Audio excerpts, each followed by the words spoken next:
Given that there are twice as many green compared to red, the likelihood indicates otherwise.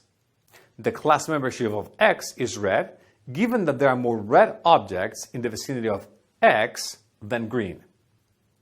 In the Bayesian analysis, the final classification is produced by combining both sources of information, which is the prior and the likelihood, to form a posterior probability by using the so-called Bayes rule. Finally, we classify X as red as its class membership achieves the largest posterior probability.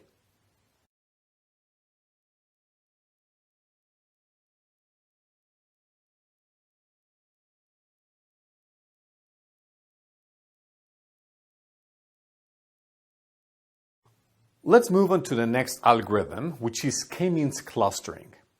K-means clustering is a versatile algorithm that can be used for any type of grouping. Let's look at a few examples of use cases. In behavioral segmentation, there are segment by purchase history, segment by activities on application, website, or platform, define personas based on interest, and create profiles based on activity monitoring. When we talk about inventory categorization, we have group inventory by sales activity and group inventory by manufacturing metrics. When we talk about sensor measurements, the different activities are detect activity types in motion sensors, group images, separate audio, and identifying groups in health monitoring. When we talk about detecting bots or anomalies, they are separation of valid activity groupings from bots and group valid activity to clean up outlier detection. In addition, monitoring whether attract data point switches between groups over time can be used to detect meaningful changes in the data. To run a k-means algorithm, randomly initialize 3 points called the cluster centroids. There are 3 cluster centroids in the image shown here as data is grouped into 3 clusters. K-means is an iterative algorithm and it involves 2 steps: cluster assignment and move centroid step. In cluster assignment, algorithm travels through data points depending on which cluster is closer. It assigns it to the red, blue, or green cluster. In the next step, we move centroid. The algorithm calculates the average of all the points in the cluster and moves centroid to the average location. These 2 steps are repeated until there are no changes in clusters or when the specified condition is met. K is chosen randomly, or elbow plot silhouette score can help you to decide it.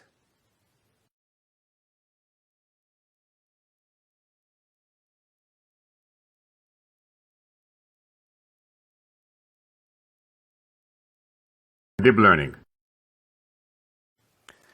Deep learning can be defined as a specialized form of machine learning that uses supervised, unsupervised, or semi-supervised learning to learn from data representations. It is similar to the structure and function of the human nervous system, where a complex network of interconnected computation units work in a coordinated fashion to process complex information. Deep learning is a subset of machine learning. Usually the term deep learning refers to deep artificial neural networks, and somewhat less frequently to deep reinforcement learning. Deep neural networks, or DNNs, are a set of algorithms that have set new records in accuracy for many important problems, such as image recognition and recommender systems.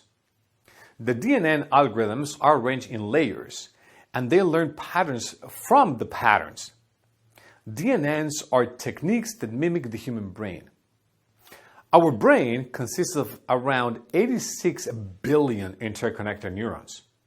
And neurons are interconnected nerve cells in the human brain which process and transmit chemical and electrical signals. They take input and pass along outputs. Each neuron responds to certain stimuli and passes output to another neuron.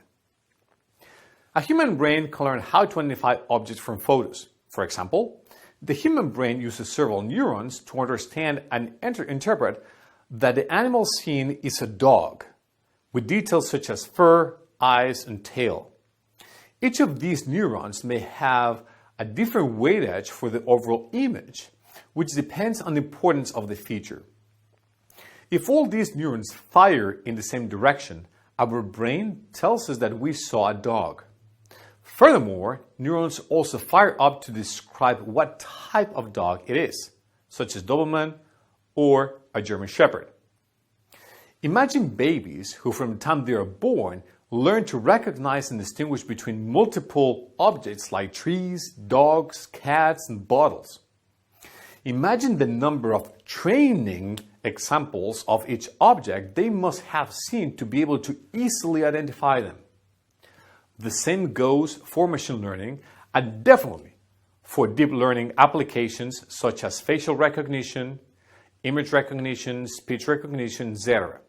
The more data you feed or teach them, the better the recognition capabilities become.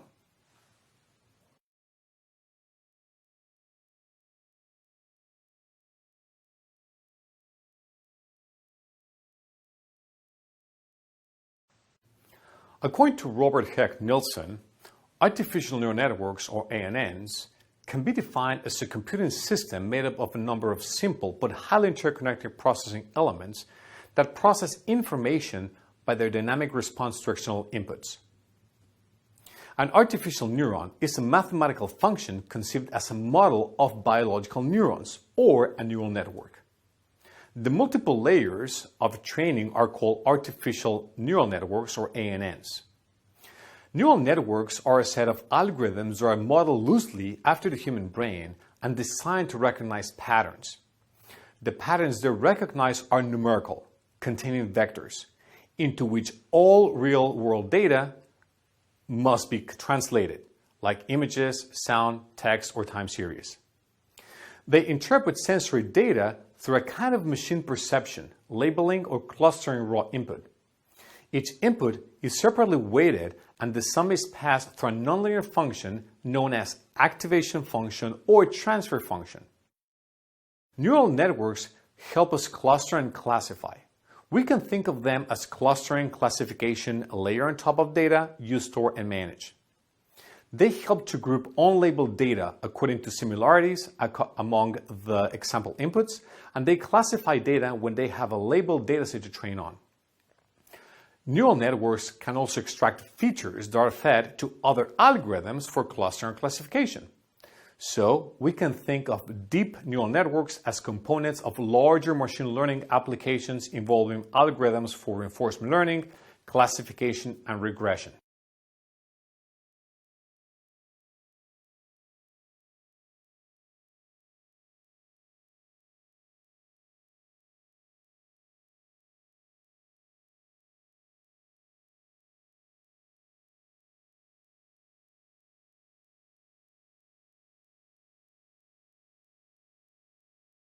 A perceptron can be defined as a neural network unit, or an artificial neuron that does certain computations to detect features or business intelligence in the input data.